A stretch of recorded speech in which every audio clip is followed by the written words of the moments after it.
Brought to you by stationhousecoffee.com and patreon.com/inspireddisorder. What you manifest in your mind, you can bring to reality. Joe Rogan Experience is going to Spotify exclusively, and I'm about to talk about it, obviously. I've been a fan of Joe Rogan's since he began. He started his podcast probably like a week or two after I started my first podcast back in 2009. Red Band was his producer at first. Took him through, started in his office and Joe's office at home. Then they moved to the Ice House where Red Band had the Death Squad studio for many years.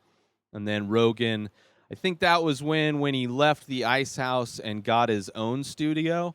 Is when he picked up young Jamie Vernon as producer. I want to say that he co-produced with Red Band for a while before taking over. But Rogan went from the Ice House to his own studio and then moved again to like a big compound.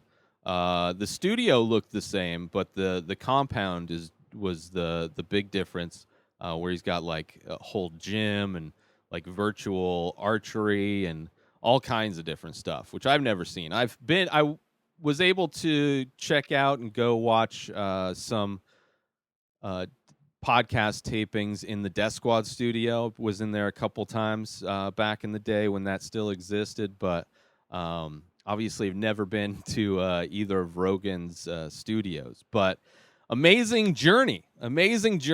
He broke a lot of the rules, right? I mean, podcasting in general, just the length of shows that he did.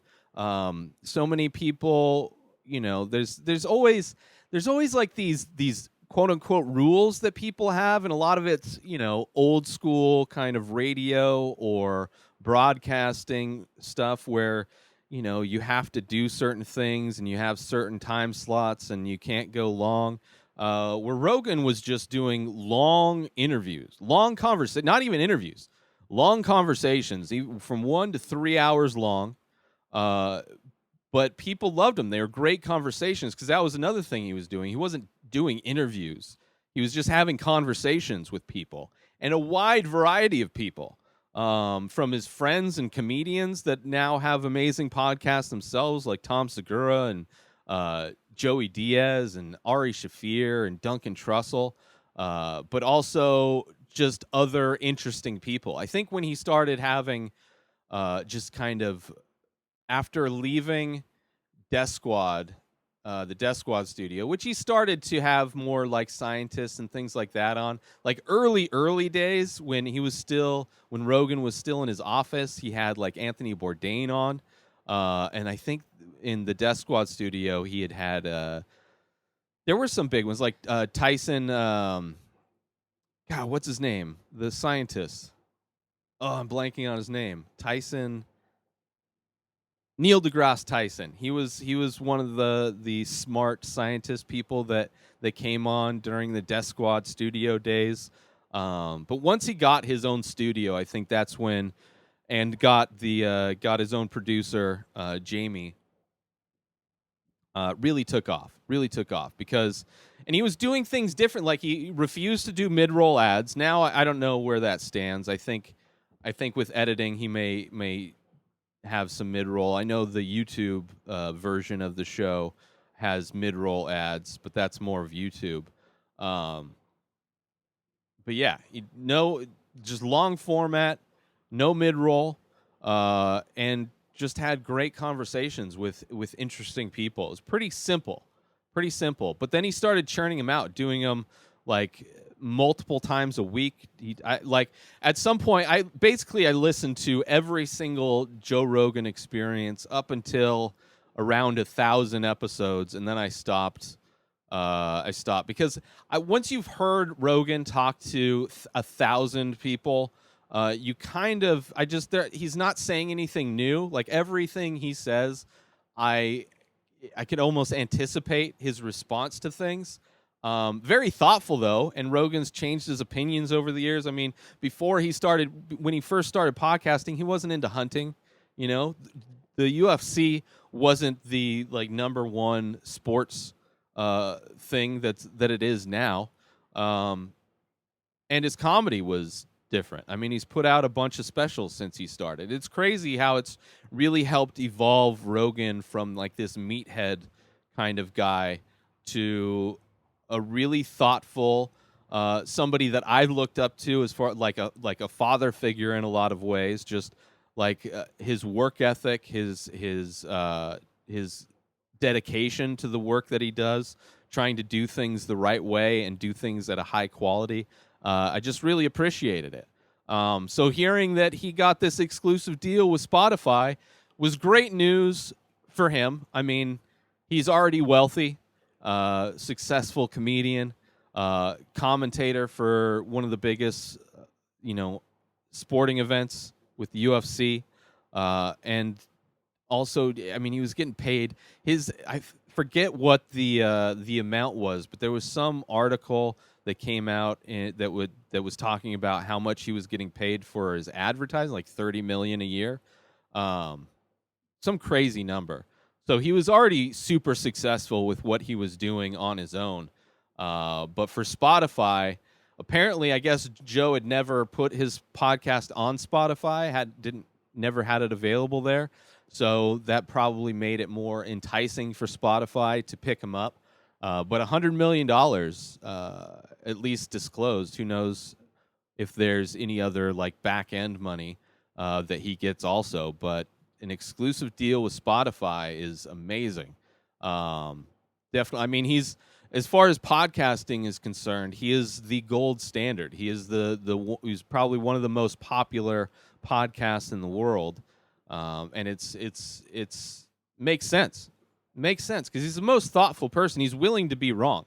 He has great conversations with interesting people, and he has a wide variety of guests on. He'll have guests that are far more conservative. He'll have people that are far more liberal. He'll have crazy nut job conspiracy theorists like Alex Jones or Eddie Bravo, or he'll have artists on. He'll have scientists on like Dr. Rhonda Patrick. Just great. Wim Hof I found out because of him, which is breathing exercises that I do, especially in times where I have a lot of anxiety, like recent times. Wim Hof breathing technique is amazing. But yeah, just the Joe. It's always a dream of mine also to be, at least from my perspective, I always wanted to live a life and find success in the things that I do, that maybe one day I would be invited to be on as a guest to Joe Rogan's podcast. And I've had, back when the Inspired Disorder podcast days, when I would have guests on, when Keith was, and even Justin, with my co-hosts, we'd have guests on. A lot of the guests we had on were the same people that were on Joe Rogan's podcast. Met Adam Scorgi, producer of a lot of documentaries like Culture High and the High. He did like I don't know, he's done tons of documentaries. Adam Scorgi, you got Daniel Bellelli. We had so many people. Tate Fletcher was a fun guest to have on. We had it was a community of people in the early days. Even the audience that discovered me was all through Rogan's podcast. And there was a time where I literally thought I was so close from potentially being a guest. I don't know how close I was, but it seemed like for a while there were a lot of things just I was having success with, and it was all in the same universe of Rogan, and it could have been. Almost went and shot pool with Rogan. One night I went and met up with Mike Maxwell, who designed the Joe Rogan Experience logo art, podcast art. Met up with him at the Ice House, and if the comedy show didn't run late, we would have gone to go shoot pool with Joe Rogan, which would have been crazy. But that never happened. So it's weird how small things could have changed in life, and who knows. But it definitely, as far as for podcasters, what's possible, Joe Rogan has really paved the way. More so than a lot of people.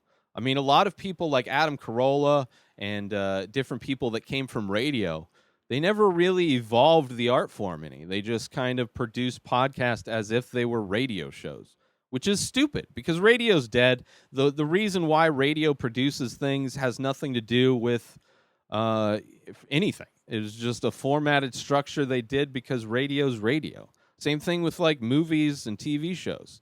Now that you can stream TV shows on Netflix, you don't have to constrain the length of your shows to a certain minute count to make room for advertisers. It's a completely different model. There's just no rules. People that follow these old archaic rules with broadcasting or whatever, it doesn't work. And Rogan really showed that and really broke the mold in a lot of ways.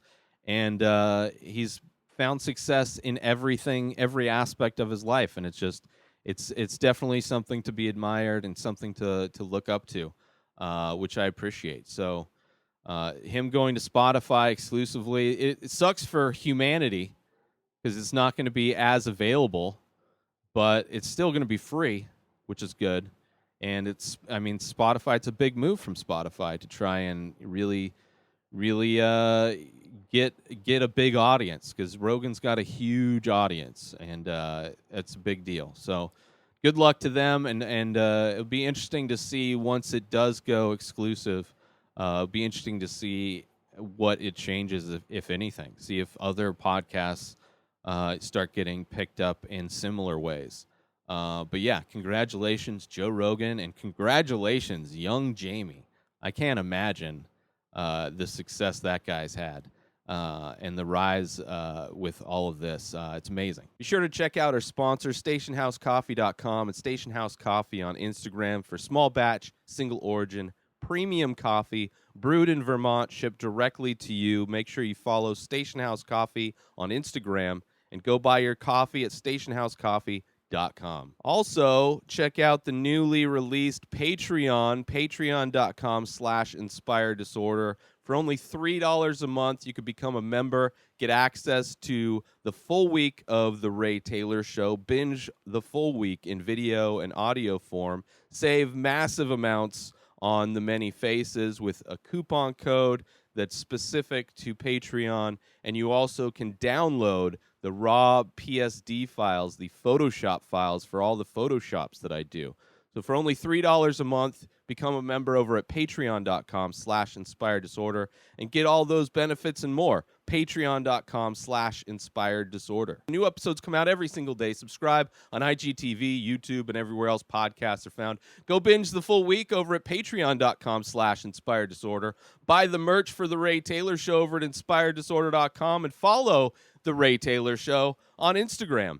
Have a wonderful day, everybody. Peace out!